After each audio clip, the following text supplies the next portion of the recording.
Earlier this year, German authorities, with the help of US intelligence, managed to foil a Russian plot to assassinate Armin Papega, the CEO of Rheinmetall, Germany's leading arms manufacturer and one of the largest suppliers of military equipment and ammunition to Ukraine. This is reportedly one of several Russian government plans to kill European defence industry executives who have been supporting Ukraine's war effort. It's through this shadow war of secret military operations, alongside the mass stockpiling of weapons, that Russia has managed to seize the numerical advantage. But how exactly has Russia's arms industry managed to outpace NATO's production? And what does this mean for the war in Ukraine?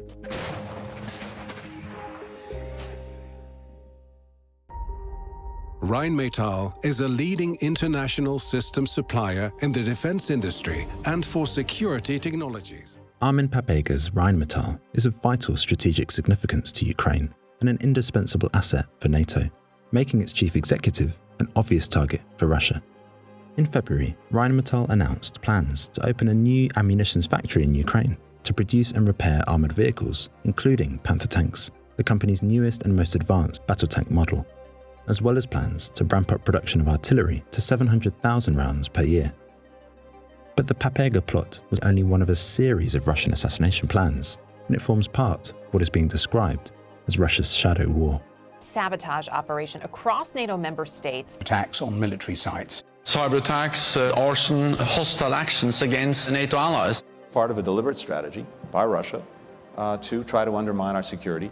Any disruption to NATO's ability to arm Ukraine is a win for Russia, because maintaining a superiority in arms production and keeping stocks of ammunition replenished is a decisive factor for gaining an advantage on the front line. It's this strategy, combined with a massive scaling up of arms production domestically, which is giving Russia the numerical edge in its arms race with the West. To help support us and to keep up to date with all the stuff we've got coming, don't forget to subscribe. Vladimir Putin has put defence at the centre of his country's economy. Russia is on course to increase defence spending to a record 13.5 trillion rubles in 2025, which would surpass social spending for the first time since the Soviet Union. Putin claims to have created hundreds of thousands of new jobs in the military-industrial complex, which employs an estimated 2.5% of the population. Factories producing ammunition, vehicles and equipment are often running on mandatory 12-hour shifts with double overtime. As a result, the country is producing arms and ammunition at a formidable rate. The increase in manufacturing of shells could see production double in the next year or two. Russia also has a stockpile of shells in the millions and has imported more than 1 million additional shells from North Korea. Missile production has increased as well. At the beginning of 2023, Russia had a stockpile of roughly 50 Iskander missiles. But by the beginning of 2024, despite using a significant number of these missiles, it had increased its stockpile to nearly 200. This success is due to the fact that Russia has always spent heavily on defence, maintaining a high level of preparedness for the outbreak of war, with the ability to scale up quickly.